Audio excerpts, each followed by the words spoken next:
নমস্কার বন্ধুরা, প্রিয়াস কিচেনের আরও একটি নতুন পর্বে আপনাদের সকলকে স্বাগত জানাই।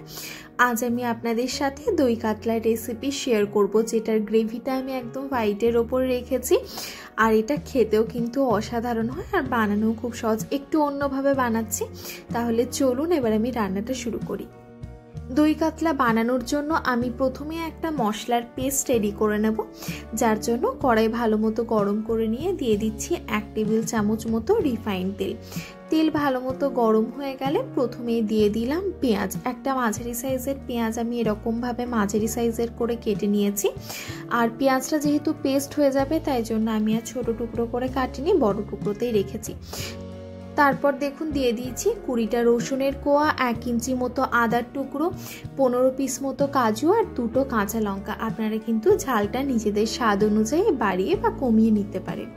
তারপর লো টু মিডিয়াম ফ্লেমে আমি সবগুলো ভালো মতো ভেজে নিচ্ছি। তবে একটা জিনিস খেয়াল রাখতে হবে, যেন কোনোভাবেই লালচে না হয়ে যায়, তাহলে কিন্তু গ্রেভির যে হোয়াইট কালারটা সেটা আসবে না। তাই জন্য আমি একদমই লো হিটে, লো টু মিডিয়ামে রেখে হালকা করে কম সময়ের জন্য ভেজে নেব। মোটামুটি ভাজা হয়ে এসেছে। এবারে ঠান্ডা করে নিয়ে মিক্সিতে আমি একদম মিহি করে ব্লেন্ড করে নেব। মশলা তো রেডি হয়ে গেছে, এবার আমি বাকি রান্নাটা করে নেব, যার মধ্যে প্রথমে আমি পেঁয়াজের একটু বেরেস্তা বানিয়ে নেব। ওই কড়াইটায় ভালো মতো গরম করে নিয়ে দিয়ে দিচ্ছি 2 টেবিল চামচ মতো রিফাইন্ড তেল। প্রথমে একটা পেঁয়াজের টুকরো দিয়ে দেখে নিলাম যে তেলটা গরম হয়েছে কিনা। গরম তো হয়ে গেছে। এরপর দিয়ে দিলাম একটা মাঝারি সাইজের পেঁয়াজ, এরকমভাবে স্লাইস করে কেটে নিয়ে এখন পেঁয়াজটা লালচে করে ভেজে বেরেস্তা বানিয়ে নেব।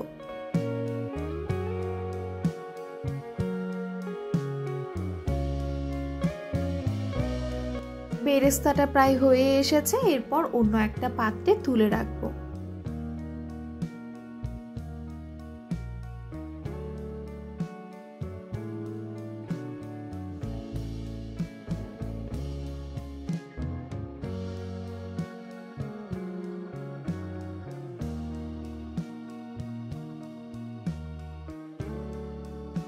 এবার আমি ওই কড়াইতেই মাছগুলো ভেজে নেব, যার জন্য ওই তেলেই দিয়ে দিলাম সামান্য একটু লবণ, যাতে মাছ কোনোভাবে কড়াইতে না লেগে যায়।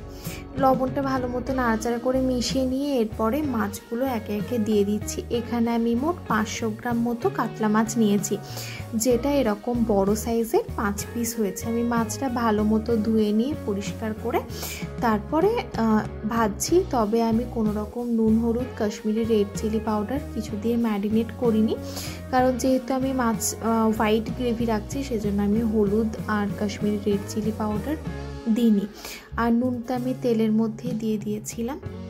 মাছটা আমি একদম লাইট করেই ভাজলাম, বেশি কড়া করে ভাজিনি। ভাজা হয়ে গেছে, এখন অন্য একটা পাত্রে তুলে রাখছি আর বাকি দুটো মাছও এরপর ভেজে নিচ্ছি।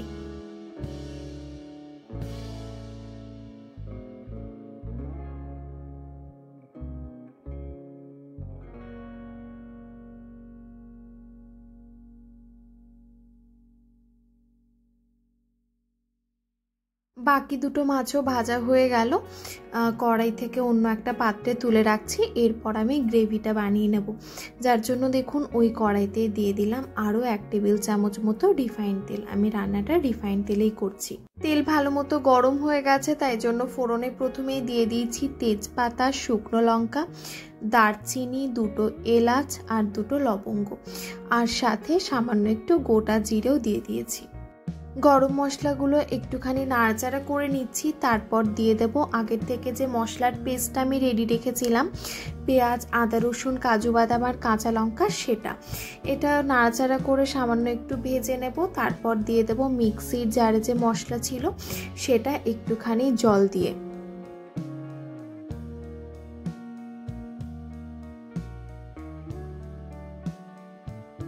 নাড়াচাড়া করে 4 থেকে 5 মিনিট সময় ধরে এরকমভাবে কুক করে নেব।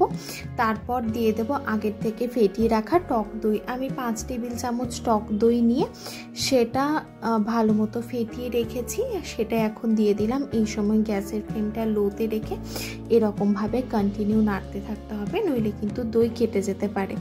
আর আপনারা চাইলে কিন্তু গ্যাসের ফ্লেমটা অফ করেও এটা নাড়াচাড়া করে ভালো মতো মিশিয়ে নিয়ে তারপর গ্যাসের ফ্লেমটা অন করতে পারেন।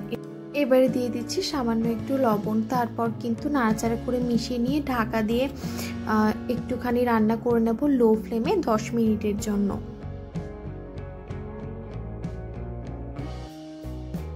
আমি 10 মিনিট পরে মাছটা অ্যাড করে দিয়েছিলাম আর ঢাকা দিয়ে তারপর আরও আমি 10 মিনিট মতো রান্না করেছি, সাথে কিছুটা জলও অ্যাড করেছিলাম। কোনো কারণে ভিডিওতে মাঝের পার্টটা আসেনি। তারপর দেখুন মোটামুটি রান্না হয়ে এসেছে। এরপর লাস্টে কিছুটা পরিমাণে ধনেপাতা কুচোনো আর একটুখানি বেরেস্তা ছড়িয়ে দিলেই কিন্তু আমাদের দই মাছ একদম রেডি হয়ে যাবে ভাতের সাথে সার্ভ করার জন্য।